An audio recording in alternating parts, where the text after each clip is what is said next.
Hello प्यारे बच्चों, आज हम कक्षा 8 भाषा भारती हिंदी विशिष्ट पाठ 1 वर्दे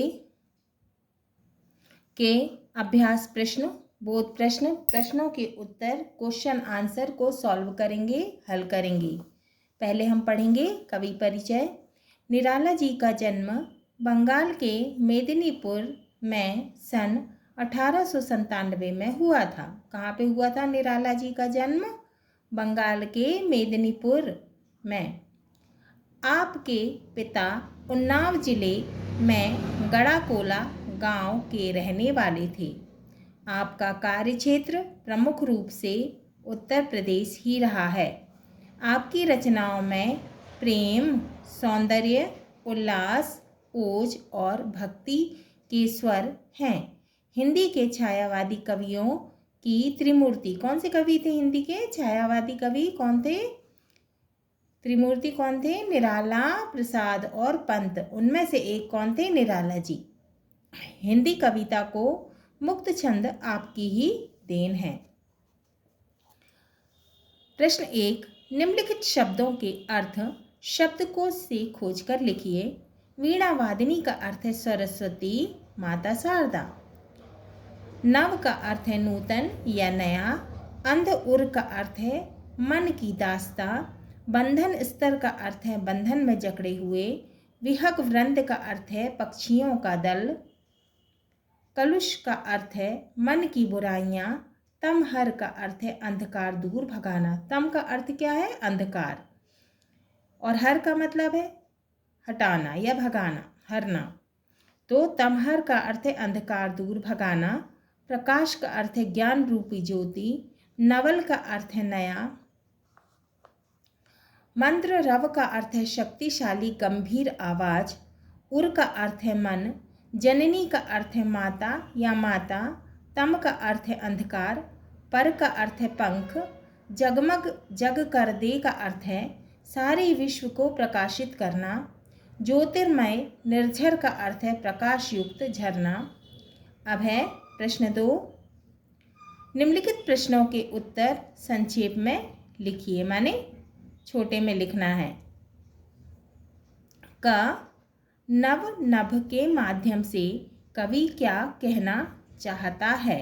तो नव और नभ के माध्यम से कवि क्या कहना चाहते हैं? नव मतलब होता है नया और नभ मतलब होता है आकाश।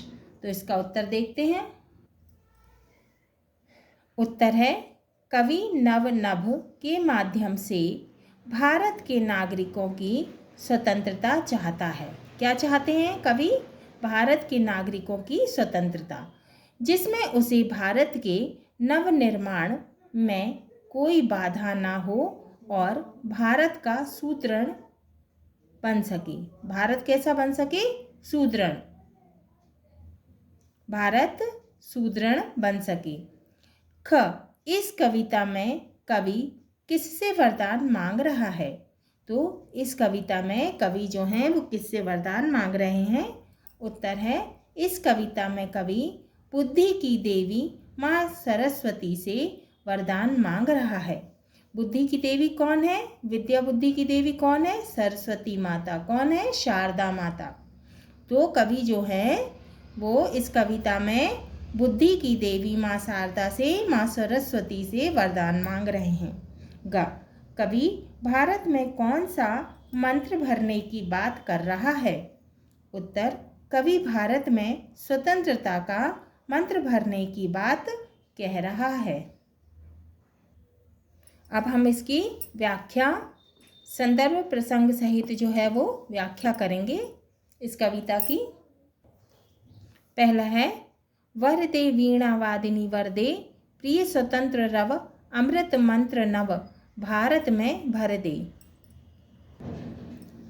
पहला वरदे डैश भर दे। संदर्भ, प्रस्तुत पद्यांश हमारी पाठ्य पुस्तक भाषा भारती में संकलित वरदे नामक कविता से लिया गया है। इसके रचनाकार श्री सूर्यकांत त्रिपाठी निराला हैं। अब है इसका प्रसंग। प्रस्तुत पंक्तियों में कवि ने माँ शारदा यानी सरस्वती माता, है ना, तो प्रस्तुत पंक्तियों में कवि ने माँ शारदा सरस्वती देवी से सारे भारतवर्ष में स्वतंत्रता के स्वर गूंज उठें ऐसी भावना, ऐसी अभिलाषा माने इच्छा व्यक्त की है। तो प्रस्तुत पंक्तियों में कवि ने माँ शारदा सरस्वती देवी से सारे भारतवर्ष में स्वतंत्रता के स्वर गूंज उठें ऐसी भावना, ऐसी अभिलाषा इच्छा व्यक्त की है। व्याख्या है,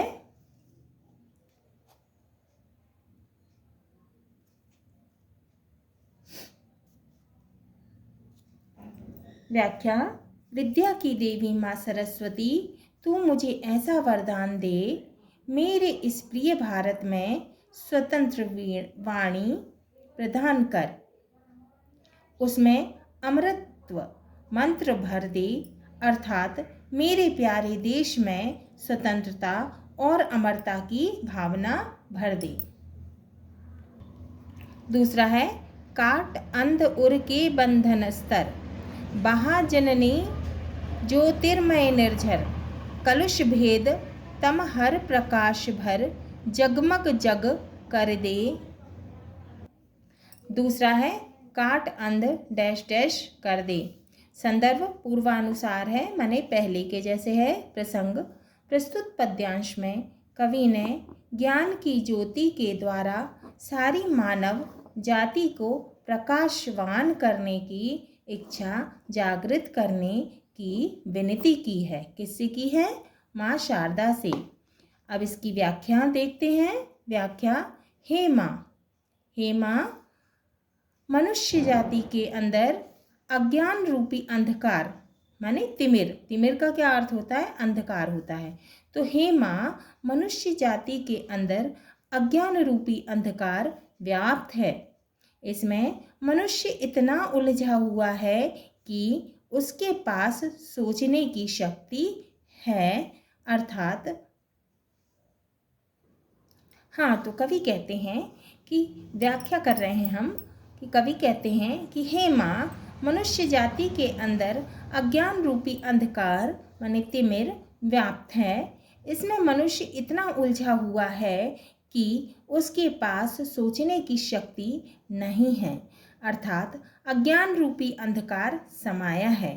तू उसके बंधनों को काट दे। हे माँ सरस्वती, तू उसके बंधनों को काट दे, अंधकार को हर ले और ज्ञान की ज्योति से प्रकाशित कर दे। ऐसा ज्ञान का निर्झर माने झरना बहा दे। ऐसी धारा से बुरे विचार भेदभाव बह जाएं और सारे देश के लोग ज्ञान के गर्व में सरोबार आकंठ हो जाए और सारा संसार कैसा हो जाए? प्रकाशवान हो जाए, सराबोर हो जाए और माने डूब जाए, है ना। ज्ञान के गर्भ में डूब जाए, है ना। सराबोर माने होता है डूब जाना, और सारा संसार कैसा हो जाए? प्रकाशवान हो जाए। तीसरा है, नव गति नव लय ताल छंद नव, नवल कंठ नव जलद मंत्र रव, नव नभ के नव विहग वृंद को नव पर नव स्वर दे। नव का अर्थ क्या है? नया। नभ का अर्थ है आकाश। कंठ माने गला, है ना। और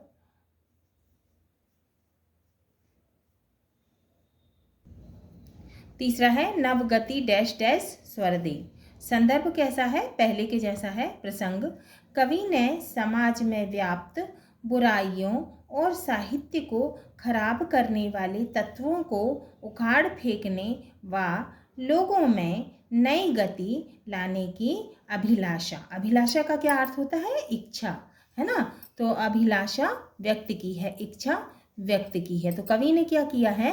समाज में व्याप्त बुराइयों और साहित्य को खराब करने वाले तत्वों को उखाड़ फेंकने को, हटाने को, है ना, व लोगों में नई गति लाने की अभिलाषा व्यक्त की है। तो प्रसंग है, कवि ने समाज में व्याप्त बुराइयों माने फैली हुई बुराइयों और साहित्य को खराब करने वाले तत्वों को उखाड़ फेंकने व लोगों में नई गति लाने की अभिलाषा माने इच्छा व्यक्त की है। व्याख्या, कवि पुरानी रूढ़ियों और अंधविश्वासों के पक्ष में नहीं है। तो कवि किसके पक्ष में नहीं है? पुरानी रूढ़ियों और अंधविश्वास के। वे राष्ट्र का सुदृढ़ रूप देखना चाहते हैं। माने कवि कैसा राष्ट्र का कैसा रूप देखना चाहते हैं? सुदृढ़ माने विकासशील, है ना। इसीलिए माँ शारदा सरस्वती से कहते हैं, कौन कहता है? कवि। हे माँ। तो व्याख्या है, कवि पुरानी रूढ़ियों और अंधविश्वास के पक्ष में नहीं है, वे राष्ट्र का सुदृढ़ रूप देखना चाहते हैं। इसीलिए माँ शारदा सरस्वती से कहते हैं कि हे माँ, नई गति, गति का क्या अर्थ है? चाल। तो नई गति चाल को लयबद्ध कर दीजिए और पुराने ताल छंद नहीं होना चाहिए, पुराने स्वर नहीं चाहिए। मनुष्य मात्र में एक नई चेतना का संचार हो। क्या कहते हैं कवि? कि मनुष्य में क्या हो? नई चेतना का संचार हो। बादलों की तरह नई सशक्त बुलंद और गंभीर स्वर दो, है ना। तो बादलों की तरह कैसी? सशक्त माने शक्तिशाली, बुलंद, है ना, और गंभीर स्वर दो। नए गगन में विहार करने वाले पक्षियों को, विहार करने माने घूमने वाले, है ना, पक्षी, उड़ने वाले पक्षियों को कोमल सुंदर पंख दो। ऐसी शक्ति भर दो कि हम नए स्वर से आपकी स्तुति कर सकें, माने स्तुति बखान कर सकते हैं, माता आपकी स्तुति कर सकें। प्रश्न 3, निम्नलिखित प्रश्नों के उत्तर विस्तार से लिखिए। अब हमको बड़े रूप में लिखना है ना।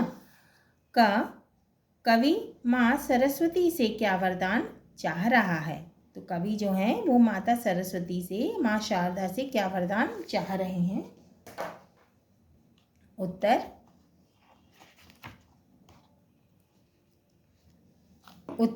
कवि माँ सरस्वती से देश में स्वतंत्रता के नए स्वर फूंकने की बात कहता है। क्या कहते हैं?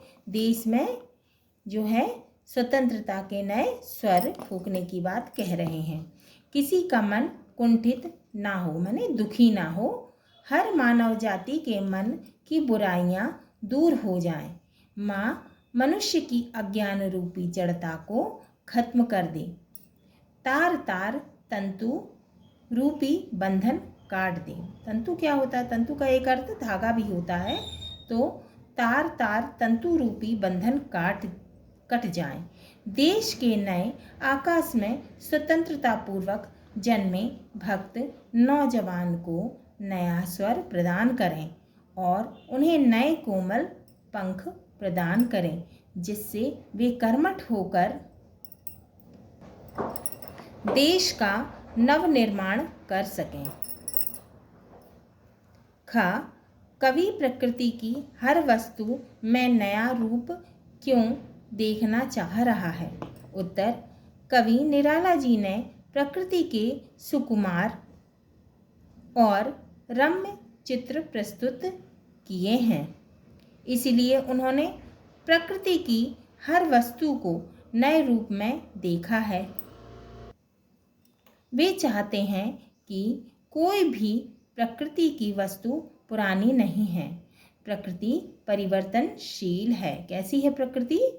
परिवर्तनशील। प्रकृति में क्या होता है? परिवर्तन होता है, बदलाव आता है। इसीलिए वह मनुष्य को कोमलता से सहलाती है, उसे नया रूप देती आ रही है। वह मनुष्य को एक सीख भी देती है। उसी से मनुष्य नए जोश और उमंग के साथ अपना विकास कर सकता है। तो नया जोश भी देती है, जिसके कारण जो है मनुष्य उमंग के साथ अपना विकास कर सकता है।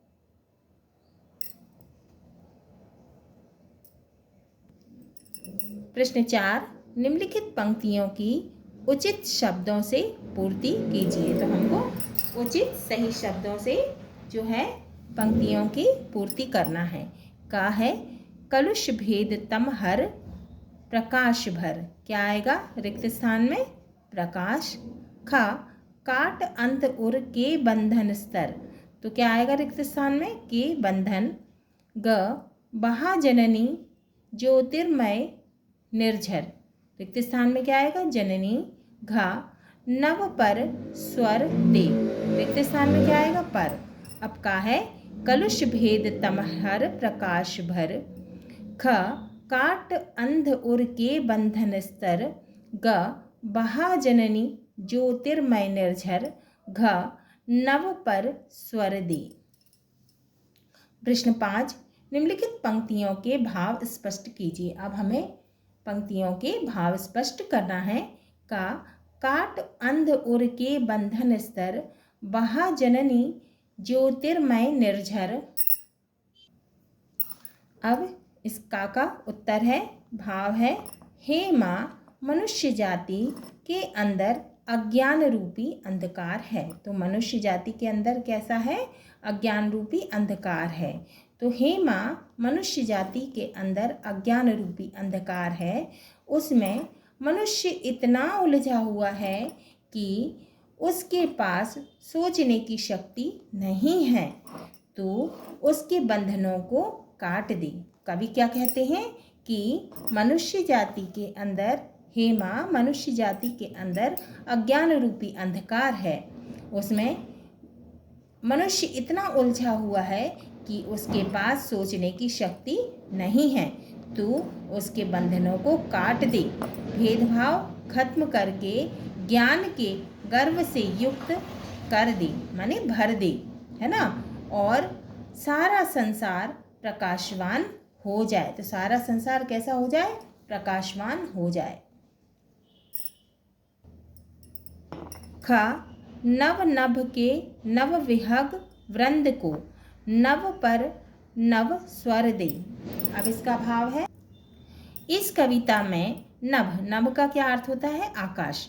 तो इस कविता में आकाश के नभ विहग का अर्थ है चिड़िया को।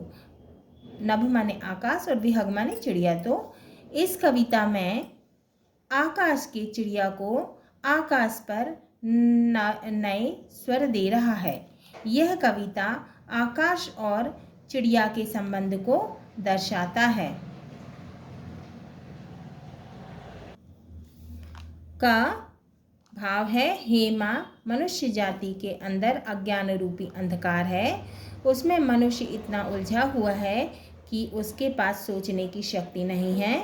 तू उसके बंधनों को काट दे, भेदभाव खत्म करके ज्ञान के गर्व से युक्त कर दे और सारा संसार प्रकाशवान हो जाए। ख इस कविता में नभ आकाश के नभ विहग चिड़िया को आकाश पर नए स्वर दे रहा है। यह कविता आकाश और चिड़िया के संबंध को दर्शाता है। प्रश्न 6, सही विकल्प चुनकर लिखिए। का नव नभ के नव विहग वृंद को पंक्ति में अलंकार है। कौन सा अलंकार है? अनुप्रास अलंकार है, क्योंकि इसमें ना ना ना ना जो है, ना वर्ण की बार बार आवृत्ति हुई है, ना वर्ण बार बार आया है, इसलिए कौन सा अलंकार है? अनुप्रास अलंकार है। नव नभ के नव विहग वृंद को, तो इसमें क्या है? ना वर्ण की बार बार आवृत्ति हुई है, इसलिए कौन सा अलंकार है? अनुप्रास। ख वरदे कविता के रचयिता हैं। कौन है? वरदे के रचयिता हैं अ सूर्यकांत त्रिपाठी निराला। ग विहग वृंद का आशय है, विहग वृंद का क्या आशय है?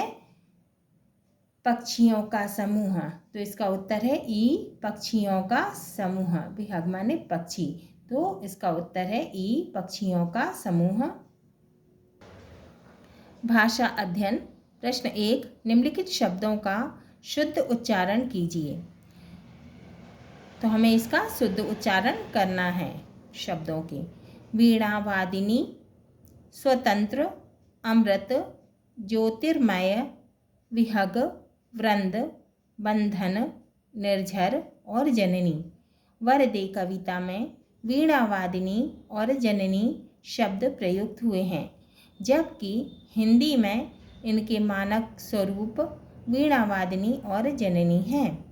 संबोधन में अंतिम इकारांत शब्द इकारांत हो जाता है। कविता में छंद की लय के अनुरोध से भी होता ऐसा किया जाता है। प्रश्न 2, वरदे पाठ में आए र के विभिन्न रूप और र वाले शब्द छांटकर लिखिए।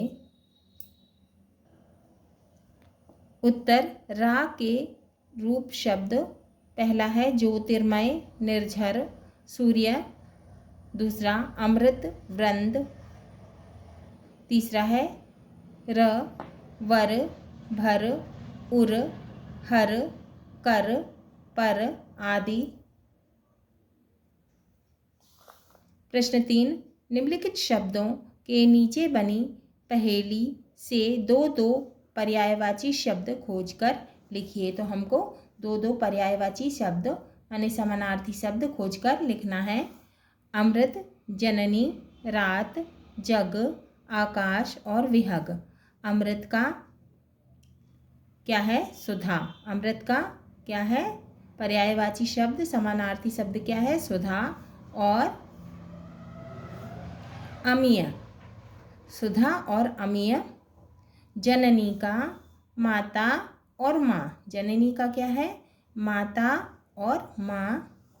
रात, रात का क्या है? रात्रि और निशा। जग का क्या है? संसार और जगत। आकाश का क्या है? गगन और नभ। विहग का क्या है? पक्षी और खग। पक्षी और खग। अब समानार्थी शब्द हम लिखेंगे। अमृत का क्या समानार्थी है? पर्यायवाची शब्द क्या है? सुधा और अमीय। जननी का माता और माँ। रात का निशा और रात्रि। जग का संसार और जगत। आकाश का गगन और नभ। विहग का पक्षी और खग। प्रश्न 4, तम हर प्रकाश भर में एक दूसरे के विपरीत अर्थ वाले शब्द प्रयुक्त हुए हैं। इस प्रकार के 5 शब्द लिखिए जिनसे विपरीत अर्थ विलोम प्रकट होता है। शब्द तम, पहला है तम। विलोम शब्द पहला है तम। तम का अर्थ होता है अंधकार। इसका विलोम क्या होगा? प्रकाश। दूसरा है कलुष, पाप। कलुष या पाप, इसका विलोम है पुण्य। तीसरा है नभ, आकाश। इसका विलोम है पाताल। चौथा है नव, नया। इसका विलोम है पुराना या पुरातन। पांचवा है अमृत। इसका विलोम है विश्व। यह भी जानिए, नंदनवन सी फूल उठी, वह छोटी सी कुटिया मेरी। इस पंक्ति में कुटिया उपमेय, नंदनवन उपमान, फूल उठी साधारण धर्म तथा सी वाचक शब्द है। इस प्रकार उपमा के 4 अंग होते हैं। उपमा के कितने अंग होते हैं? 4 अंग होते हैं। उपमेय, उपमान, साधारण धर्म और वाचक शब्द। उपमेय, जिस व्यक्ति या वस्तु की किसी अन्य से तुलना की जाती है। तो किसी भी व्यक्ति या वस्तु की किसी अन्य से, दूसरे से तुलना की जाती है, उसे उपमेय कहा जाता है। यथा कुटिया शब्द उपमेय है, क्योंकि कुटिया की तुलना किससे की है? नंदनवन से की गई है। उपमान, जिस प्रसिद्ध व्यक्ति या वस्तु से उपमेय की समानता, तुलना, समानता यानी तुलना की जाए, उसे उपमान कहा जाता है। यथा नंदनवन की समानता कुटिया से की गई है, अतः वह उपमान है। साधारण धर्म, उपमेय और उपमान में पाया जाने वाला समान गुण धर्म साधारण धर्म है, जैसे फूल उठी। अब क्या है? वाचक शब्द। वाचक के शब्द हैं जो वाचक वे शब्द हैं जो उपमेय और उपमान में पाए जाने वाले गुण की प्रधानता प्रकट करते हैं। यथा सी, इसके अतिरिक्त जैसा, सम, सरस, सरिस, तुल्य आदि शब्द समानता बताने के लिए प्रयोग किए जाते हैं। जैसे कि सी, जैसा, उसके जैसा, इसके जैसा, सम, उसके सम, इसके सम, है ना। सरिस माने समान, तुल्य आदि शब्द समानता बताने के लिए प्रयोग किए जाते हैं।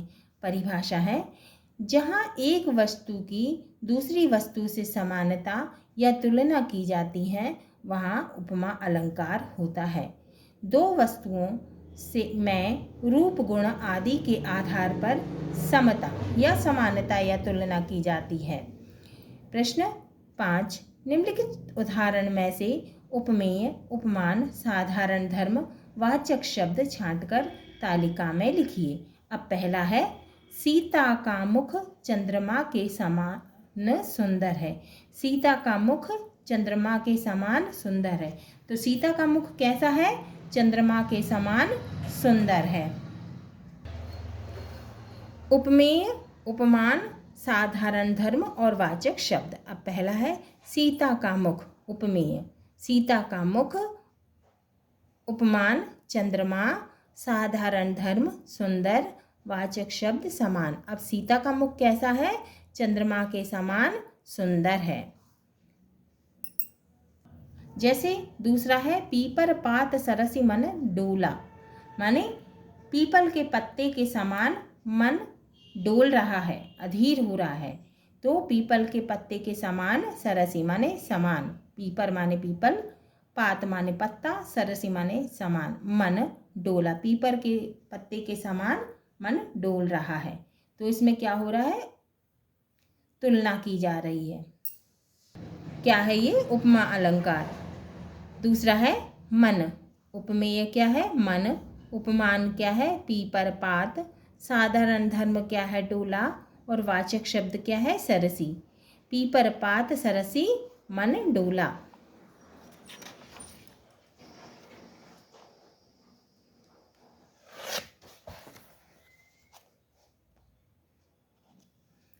तीसरा है, हरिपद कोमल कमल से।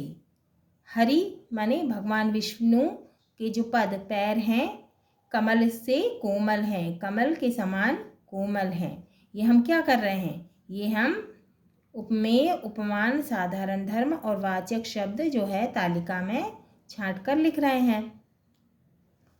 तीसरा है, उपमेय क्या है? हरिपद, हरि के पद, विष्णु भगवान के पैर। उपमान क्या है? कमल। साधारण धर्म क्या है? कोमल। वाचक शब्द क्या है? से माने समान, विष्णु भगवान के पैर कमल के समान, कमल के समान कोमल हैं। चौथा है, नंदन वन सी फूल उठी वह छोटी सी कुटिया मेरी। तो नंदन वन के समान फूल उठी छोटी सी कुटिया मेरी, छोटी सी कुटिया मेरी नंदन वन के समान फूल उठी। चौथा है, उपमेय है नंदनवन, उपमान है कुटिया, साधारण धर्म है फूल उठी, वाचक शब्द है सी। हाँ तो प्यारे बच्चों, ये हमारा पाठ 1 वर्दे के अभ्यास प्रश्न संदर्भ प्रसंग सहित व्याख्या पूर्ण हुए।